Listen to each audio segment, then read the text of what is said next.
Bars typically look forward to New Year's Eve because they rake in some big profits, but a new Department of Health directive extends a curfew on places selling alcohol. KNWA's Andrew Epperson joins us live in Fayetteville. Andrew, you spoke with a local bar owner about this change, so how's he feeling?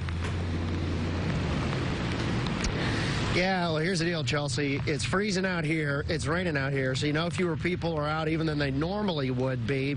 And with the ADH extending this curfew, it really is just a fitting end to 2020 for local bars. Bo Counts is used to this kind of thorough cleaning at Pinpoint, the Fayetteville bar he owns. People are still drinking. People are still gathering. They're just not doing it at these places that are trained to do it. Capacity restrictions, he follows them. We're at capacity when we hit 40 people inside here. Since the state first directed bars to close up at 11 back in November, he's followed that too. It doesn't come as any surprise that they extended this. It does come as a huge blow. That was extended until February 3rd. Thursday, the Department of Health extended the curfew another 30 days. In settings like restaurants and bars, when there is spread, it's often difficult to detect. COVID numbers have spiked since that initial directive, so I asked ADH infectious disease expert Dr. Jennifer Dillahay if health officials based the extension on any particular stats. I really can't comment on that because that is something I have not participated in those discussions. Cases were still spiking.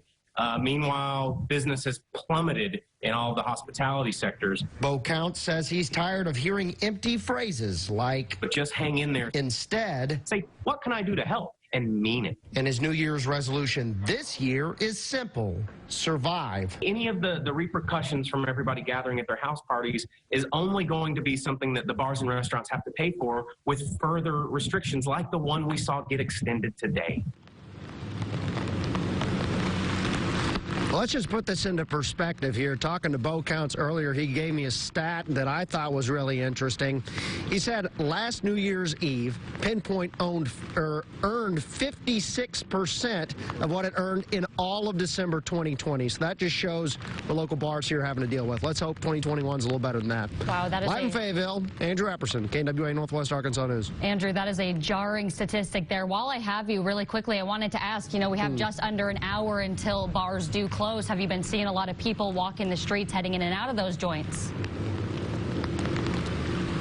Yeah, I've seen some people, but mostly they've been sprinting to get out of the rain. Not a lot of umbrellas, mostly just jackets. They've been coming up and down the sidewalk trying to get into some of these places. But it's like I said at the very beginning, you'd think that there'd be more people out here on a significant holiday like this, but the conditions just not conducive to doing that.